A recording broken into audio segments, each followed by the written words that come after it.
오늘의 말씀은 형통의 법칙이라는 말씀으로 큰 은혜 받는 여러분 되시기를 축복합니다. 오늘 본문은 이렇게 시작이 됩니다. 다윗이 죽을 날이 임박하매라고 시작을 합니다. 이때 다윗의 나이가 70세였습니다. 당시의 나이로는 고령인 것입니다. 다윗의 마지막 모습을 성경 열왕기상 1장 1절에 이렇게 나타나고 있습니다.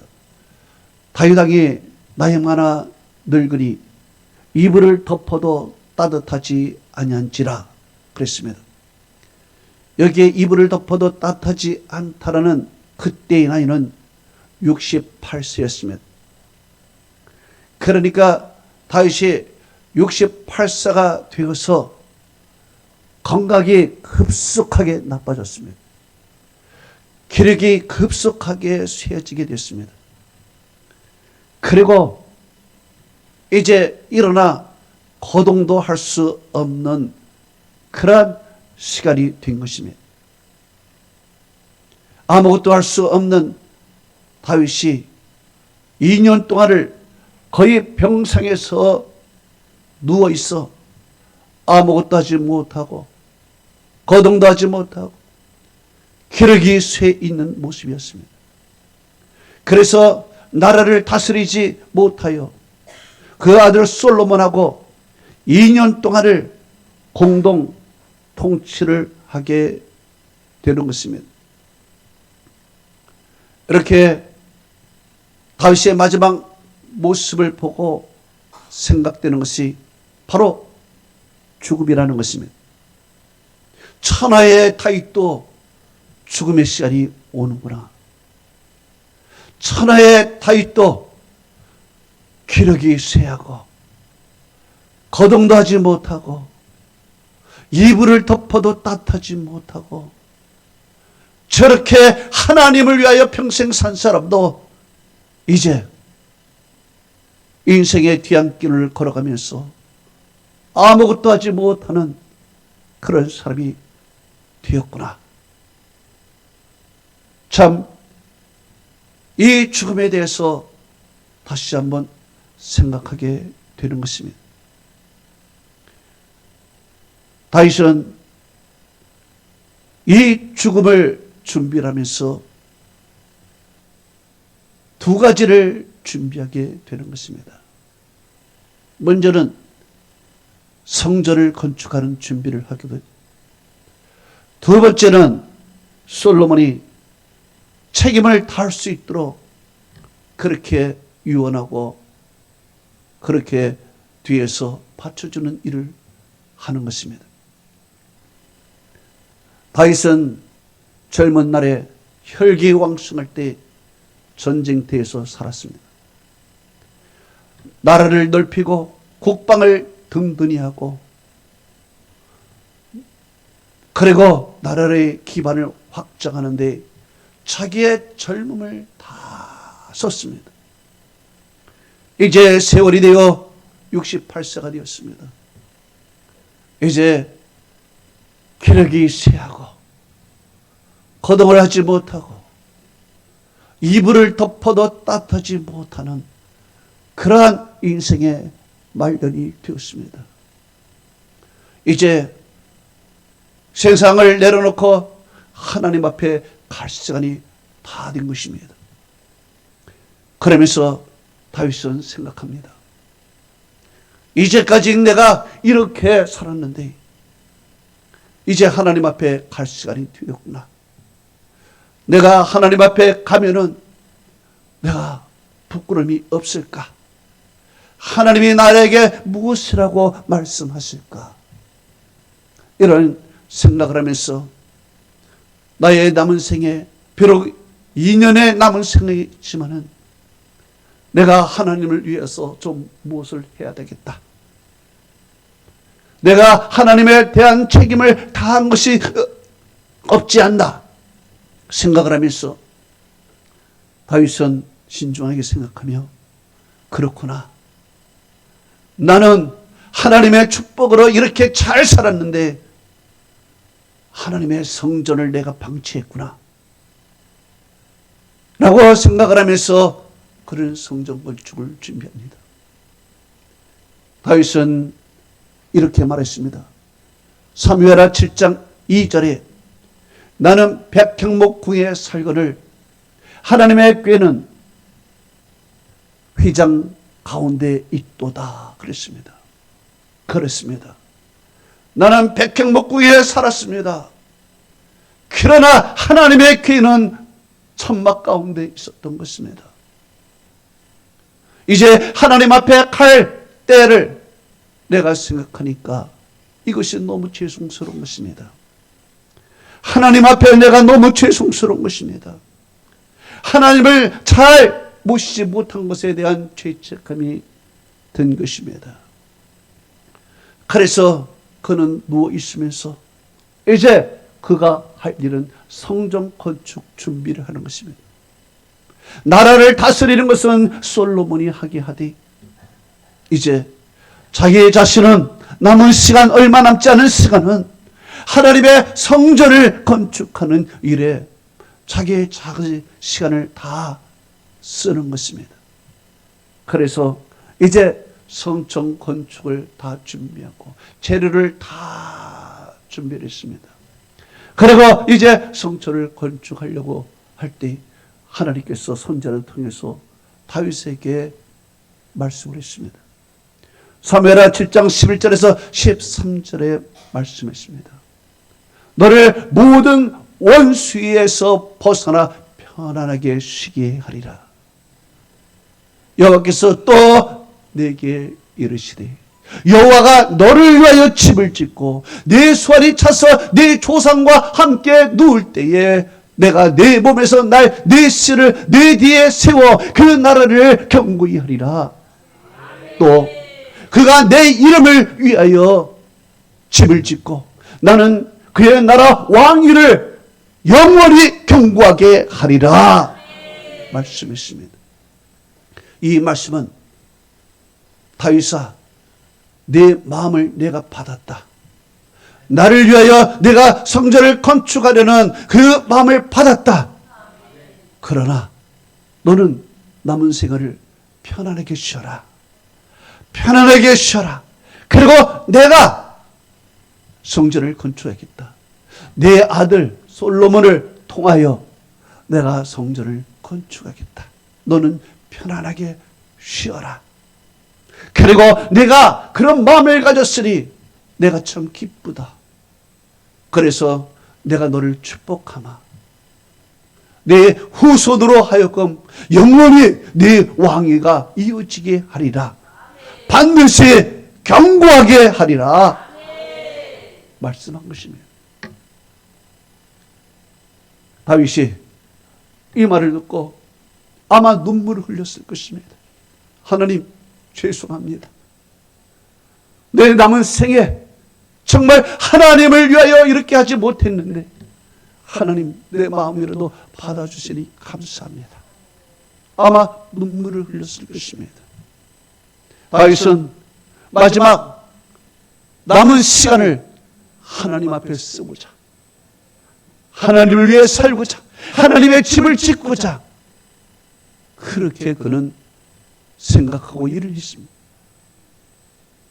사도 바울도 죽을 날이 임박할 때 그는 이런 말을 했습니다. 디모데후서 4장 6절에서 8절에 전제와 같이 내가 벌써 부어지고 나이 떠날 시각이 가까웠도다. 나는 선한 싸움을 싸우고 나의 달려갈 길을 마치고 믿음을 지켰으니 이제 흐르는 날을 위하여 의의 면류관이 예비되었으므로 주 곧 의로우신 재판장에 그들을 내게 주실 것이니 내게만이라 죄의 날을 사모하는 모든 자에게도니라 그랬습니다. 여기에 그는 나라는 단어를 사용하고 있습니다. 내가 선한 싸움을 싸우고 나의 달려갈 길, 나라는 이야기를 쓰고 있습니다. 그동안 사도 바울은 내가 아니라 남을 위해서 살았습니다. 남의 영혼을 위해서 그는 인생을 살았습니다. 그러나 이제 죽을 날이 임박했을 때 그는 이제 내 영혼을 돌보기 시작합니다. 뒷날을 바라보면서 내가 하나님 앞에 과연 잘 살았을까? 하나님 앞에 내가 부끄러움이 없었을까? 이제 하나님을 만날 시간이 가까웠는데 하나님께서 나에게 뭐라고 하실까? 뒤를 생각해 보니까 그래도 내가 선한 싸움을 싸웠구나. 나는 달려갈 길을 다 마쳤구나. 나는 믿음을 지켰구나. 참 감사한 마음으로 하나님 앞에 마지막 자기를 돌보는, 자기의 영혼을 돌보는 시간을 갖게 되는 것입니다. 여러분, 다윗이 죽을 날이 임박하며 그랬습니다. 이불을 덮어도 따뜻하지 않았던 다윗이 시간이 지나서 이제 죽음이 임박했다고 그랬습니다. 우리 모두에게도 죽음은 임박하게 되어 있습니다.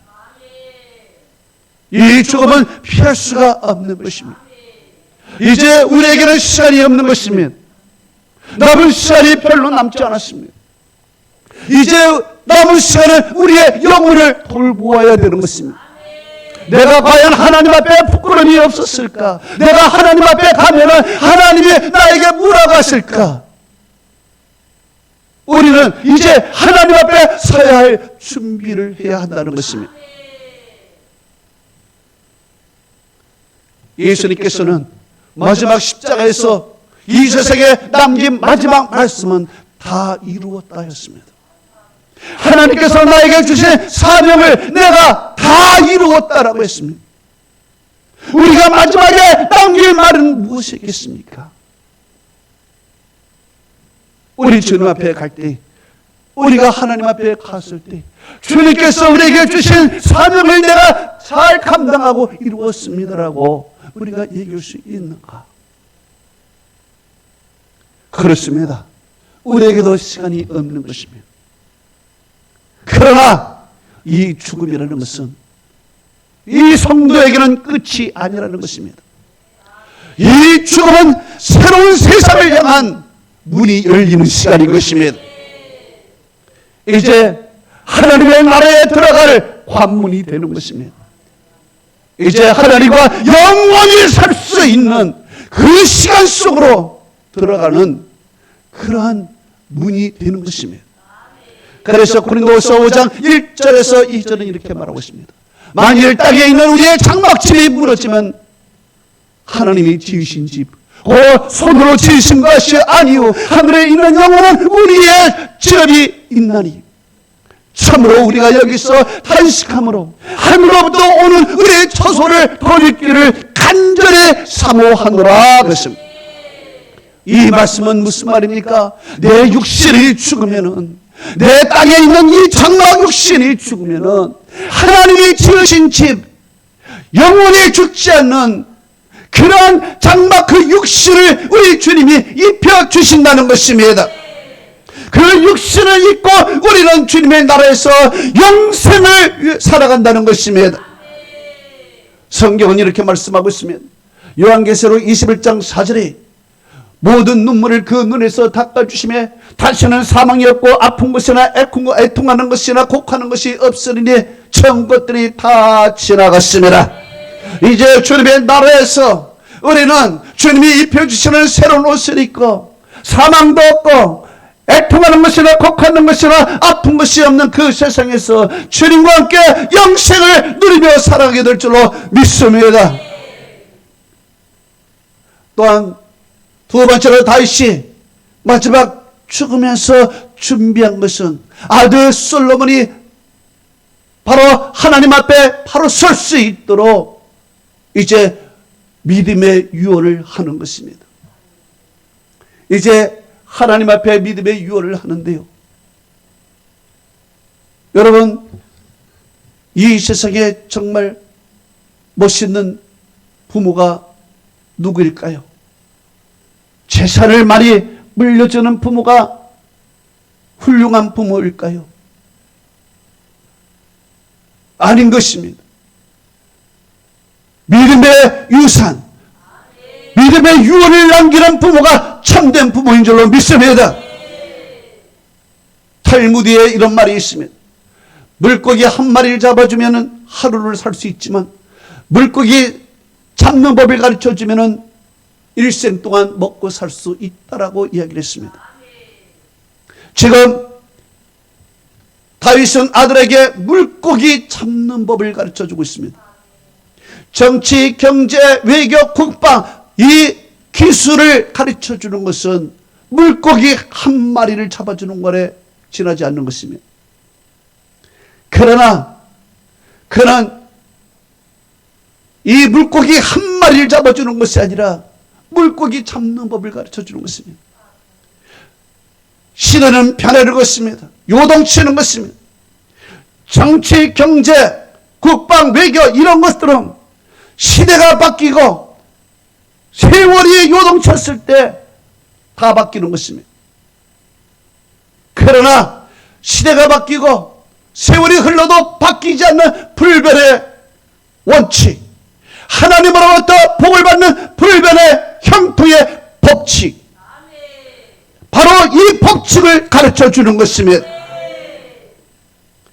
다윗에게는 이 형통의 법칙이 있다는 것입니다. 그래서 이 형통의 법칙을 내가 지키기만 한다면 세월이 바뀌고 세월이 흘러도 하나님께서는 평생도록 너에게 복을 내려주신다는 것입니다.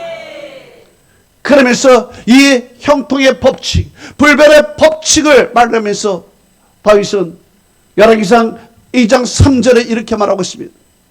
내가 무엇을 하든지 어디로 가든지 형통할지라 그랬습니다.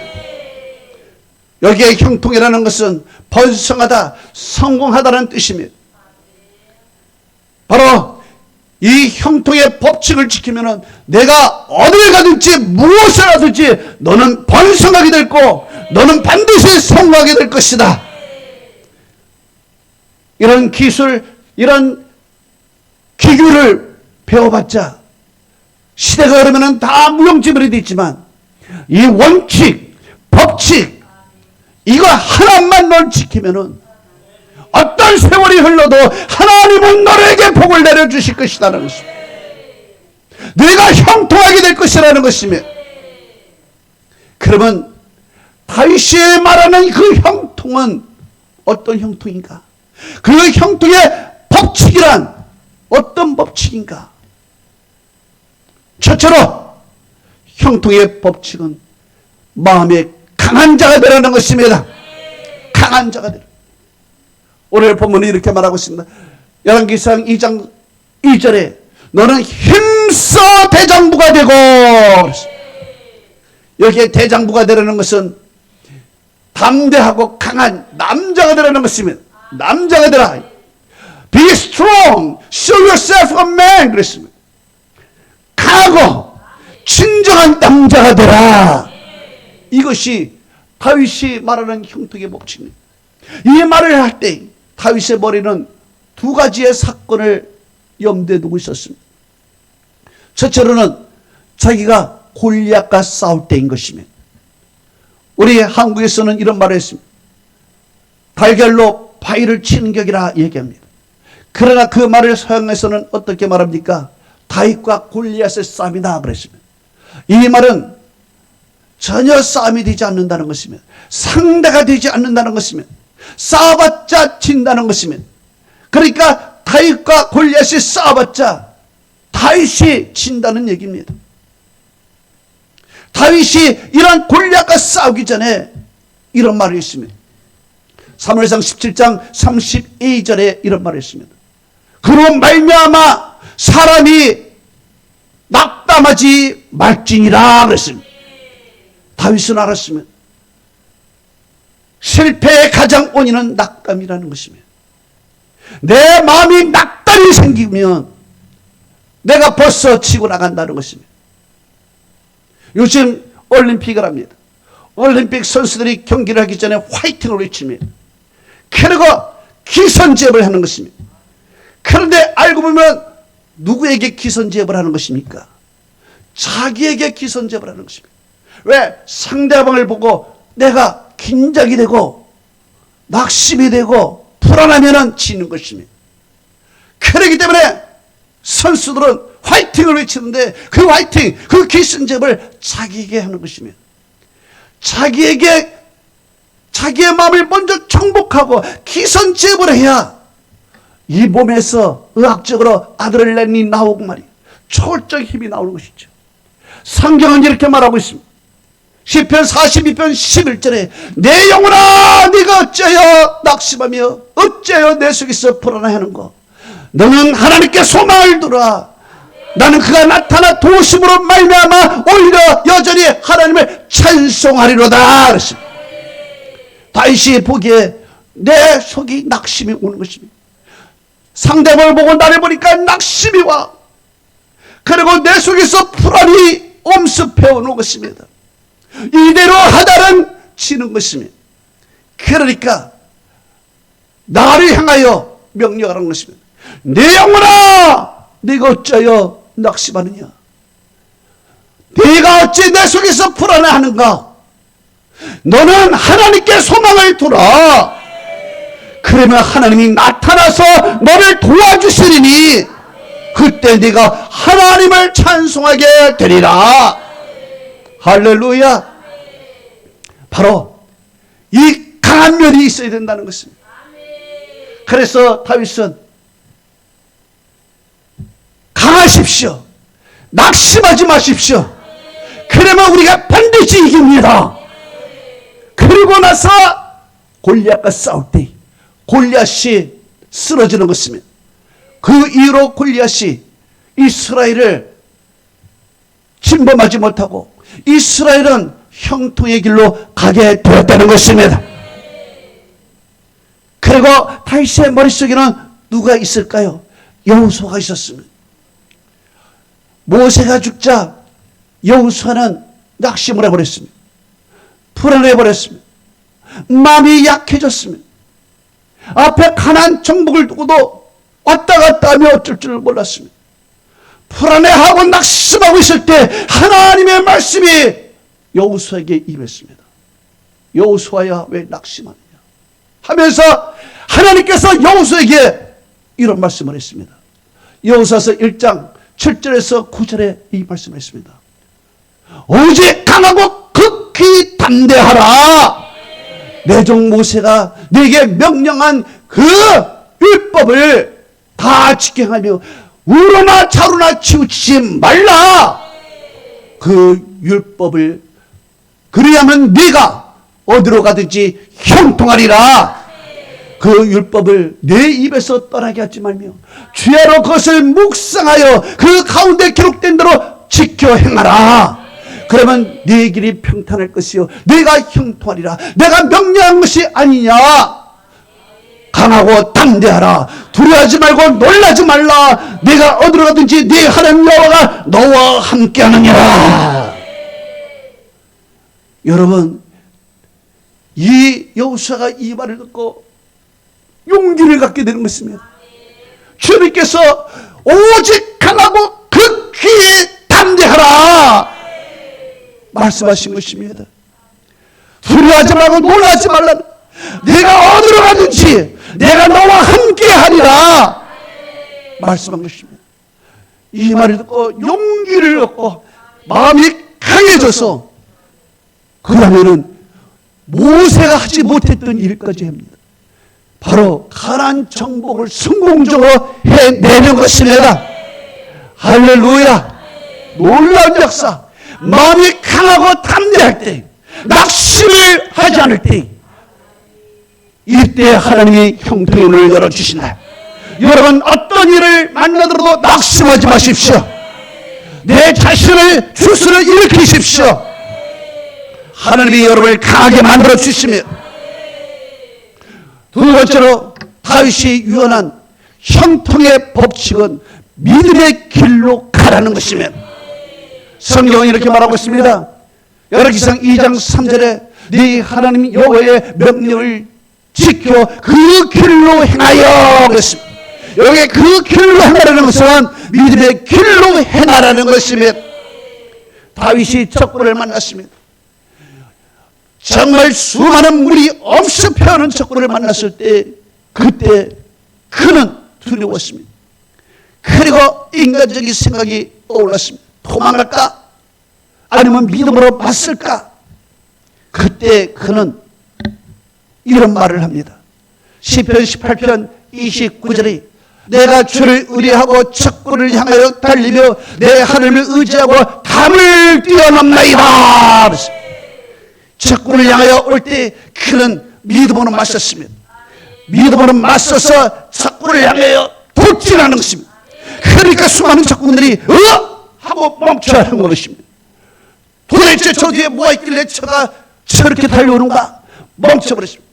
그리고 그 방어선을 내 하나님을 의지하고 뛰어넘어버린 것이며, 뛰어넘어버리니까 적군들이 흩어져 버린 것이며, 그때 하나님의 승리를 주신 것이며, 바로 이 믿음의 길로 갈 때 하나님께서 길을 열어주신다는 것입니다.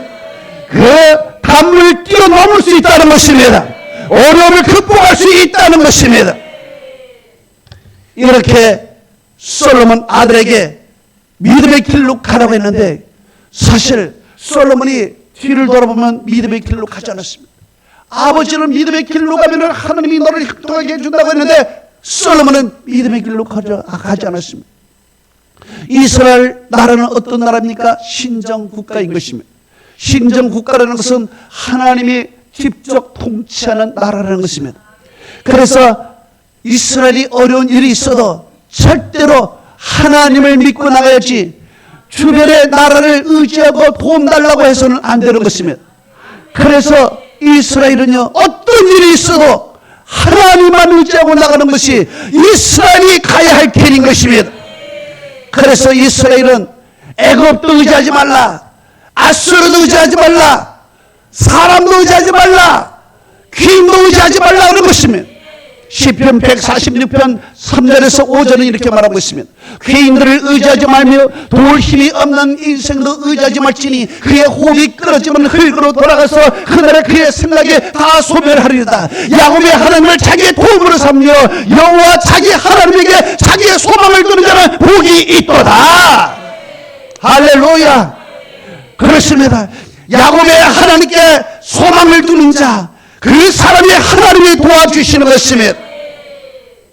이렇게 믿음의 길로 가면은 모든 것이 하나님이 역사해 주신다고 이야기했는데, 솔로몬은 그 믿음의 길로 걸어가지 않았습니다. 그리고 외교수를 발휘하여, 정치수를 발휘하여 어떻게 국방력을 해요? 그래 인간적으로 나를 부흥하려고 했습니다. 나를 크게 세우려고 했습니다. 그런데 결론은 어떻게 됐습니까? 나라가 쪼개져 버리는 것입니다. 그 12지파 나라 중에서 11지파는 북이슬 해갖고 겨우 한 지파 유다지파만 건진 것입니다. 그 한 지파도 어땠습니까? 정말 겨우 건진 것입니다. 원래 아버지 야곱이 다윗이 모든 큰 남북 모든 것을 통치해서 주었는데 결국 믿음의 길로 가지 않냐고 다 쪼개져 버린 것입니다.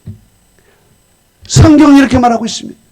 열왕기상 11장 11절에 내가 반드시 이 나라를 내게서 빼앗아 내 신하에게 주리라.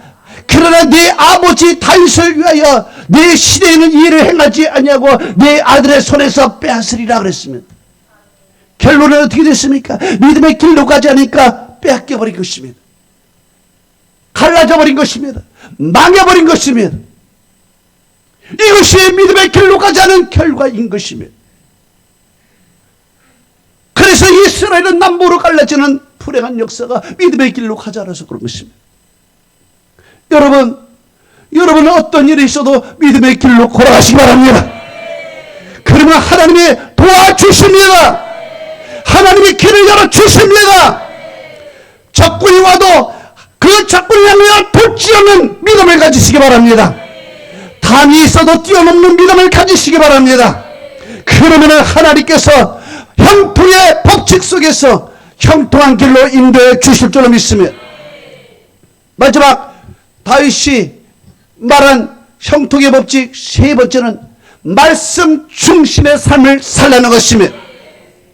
성경은 이렇게 말하고 있습니다. 열왕기상 2장 3절에 그 법률과 계명과 율례와 증거를 모세의 율법에 기록된 대로 지켜라 그랬습니다. 여러분, 정말 이 다윗은요, 이 말씀 중심의 삶을 살았기 때문에 하나님께서 복을 주셔서 그를 경고한 왕으로 세운 경험이 있었습니다. 그래서 그 길로 가라는 것입니다. 다윗은 이런 경험이 있었습니다. 그는 사울 왕에게 쫓겨다니는 것입니다. 사울 왕은 이 다윗이 왕이 되지 못하도록, 이 다윗이 왕이 되지 못하도록 죽이기 위해서 수많은 군사를 풀어서 다윗을 찾아내는 것입니다. 다윗은 광야로 도망가고 굴로 도망가는 것입니다. 사울에게 잡히면 죽는 것입니다. 그런데 이 다윗에게 기회가 두 번이나 왔습니다. 사울 왕을 죽일 수 있는 기회가 두 번이나 온 것입니다. 바로 눈앞에 사울이 있는 것입니다. 자고 있는 사울, 굴 속에서 이를 보고 있는 사울, 굴 속에서나 잠자고 있는 이 사울을 죽일 수 있는 두 번의 기회가 왔습니다. 이 사울 왕을 죽이지 않으면 내가 죽는 것입니다. 그렇기 때문에 사울 왕이 죽어야 내가 살 수 있는 것입니다. 또 사울 왕이 죽어야 내가 왕이 될 수 있는 것입니다. 사울 왕이 죽지 않으면 나는 평생 도망자로 광야를 배회하면서 살아가는 것입니다. 그런데 기회가 온 것입니다. 사울을 죽이면 내가 사는 것이고, 사울을 죽이면 내가 왕이 될 수 있는 기회가 온 것입니다. 이 기회를 딱 붙잡자 그 부하들이 이야기를 했습니다. 사무엘상 24장 4절에 이것이 그날 나이다 그랬습니다. 이것이 그날이다. 이것은 지금 하늘이 준 기회입니다. 지금 죽이면은 다윗은 왕이 될 수 있고, 지금 죽이면 우리는 살 수 있습니다. 빨리 죽입시다. 잠 깨기 전에 죽입시다. 굴에서 나가기 전에 죽입시다. 죽이면 우리는 됩니다. 삽니다. 왕이 될 수 있습니다. 정권을 잡을 수 있습니다. 나라를 통치할 수 있습니다. 성공할 수 있습니다. 이 기회를 놓치면 안 됩니다. 지금 부하들이 막 이야기를 합니다. 다윗은 여기서 고민에 빠졌습니다. 순간적으로 고민에 빠졌습니다. 지금 내 욕심을 차리자 그러면은 죽여야 되고, 내 생명을 살리자 그러면은 죽여야 되는 그러한 고민에 빠졌습니다. 그런데 한쪽에서 하나님의 말씀이 아니다, 죽이지 말라는 하나님의 말씀이 오는 것입니다. 이 말씀과 안 돼 현실 속에서 지금 방황하고 이 순간에 갈등이 오는 것입니다. 그래서 다윗은 칼을 들어서 사울의 옷자락만 살짝 뺍니다. 사울의 옷자락만 살짝 빼고 그냥 가버립니다. 그리고 사울을 두 번씩이나 그런 식으로 놓아 죽었습니다. 사람들은 바보 아닙니까? 지금 왜 죽이려고 합니까? 지금 도대체 못합니까? 라고 지금 사람들이 이야기하는 것입니다. 그런데 다윗 왕은 옷자락 뺀 것만 해도 마음이 찔리는 것입니다. 그래서 그가 이런 얘기를 했습니다. 사무엘상 24장 5절 6절에 그가 이렇게 얘기를 했습니다.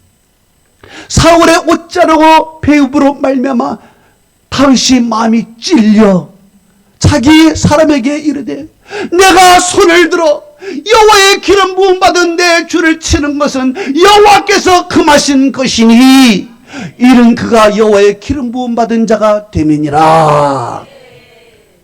여기서 중요한 말을 합니다. 여호와께서 금하신 것이다. 여호와께서 금하신 것을 내가 어떻게 할 수 있느냐? 여호와께서 그 기름 부음 받은 자를 치는 것은 하나님이 금하신 것인데 내가 어떻게 칼을 들어 죽일 수 있느냐? 나는 못해. 하나님의 말씀이 금한 것이야. 할 수가 없어. 라고 하면서 그는 칼을 내려놓습니다. 그리고 옷자락에 메고 갑니다.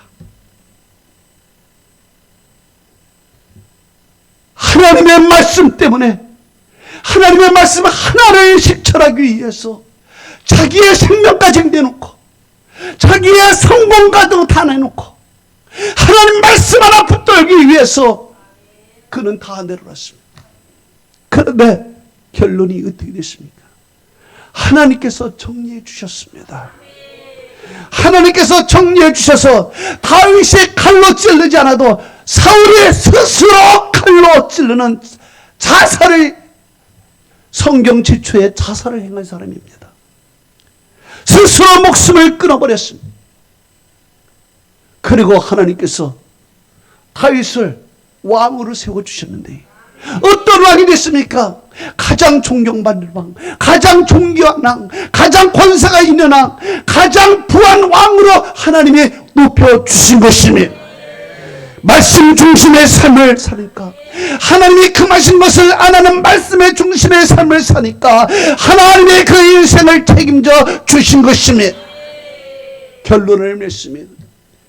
다윗은 죽음이 임박했습니다.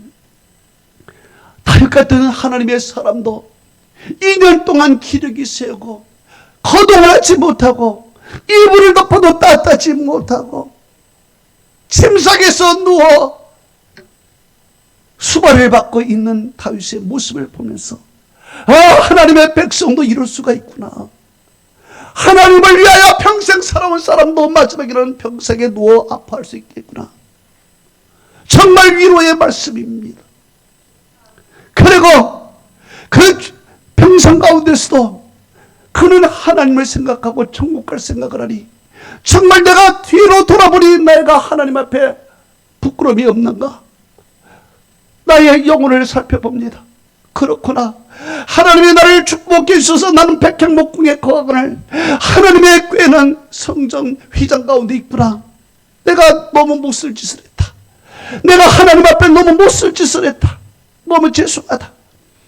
내가 비록 거두지 못하지만 이제라도 내가 성전을 지을 준비를 해야 되겠다 하면서 모든 재료를 다 준비하고 이제 하나님 성전을 짓겠습니다 라고 할 때 하나님은 그 마음을 받으셨어. 됐다 다윗아, 내 마음 받았다. 이제 너 편안히 쉬어라. 내가 짓겠다. 내가 네 아들을 통해서 집을 짓겠다 말씀하신 것입니다. 다윗이 얼마나 위로를 받았을까요? 그리고 다윗의 마지막 생애의 마지막은 이제 아들에게 형통의 법칙, 자기가 생을 살아오면서 이랬더니 하나님이 형통해 주었다라는 몸소 깨달은 노하우를 전달하는 것입니다. 그 형통의 법칙이 뭡니까? 복잡한 거 아니었습니다. 그 형통의 법칙, 마음을 강하게 먹으라는 것입니다. 그 전쟁터에서 마음이 약하면은 진다. 그 전쟁터에서 너는 마음을 강하게 먹고 두려워하지 말라는 것입니다. 하나님이 함께 해주심을 믿으라는 것입니다. 두 번째, 믿음의 길로 가라는 것입니다. 어떤 일이 있어도 차로랑 흔들리지만 믿음의 길로 가면 하나님이 길을 열어주신다는 것입니다. 마지막으로 말씀 중심의 삶을 살아. 유혹이 와도, 네가 성공할 수 있는 그런 유혹이 와도 이것이 아니다, 하나님이 원치 않는다 그러면 그것을 놓아라. 하나님이 너를 도와주실 것이다. 네가 처음보다 나중에 더 잘 될 것이다. 말씀 중심의 삶을 살면 하나님이 네 인생을 책임져 줄 테니 너는 그렇게 살라. 이것이 내가 이때 동안 형통할 수 있는 법칙이고 비결이다. 그렇게 살라는 것입니다. 저는 여러분이 이 형통의 법칙 속에 살아간다면 하나님께서 여러분을 반드시 일으켜 주실 줄로 믿습니다. 하나님의 축복이 함께 하기를 축원합니다.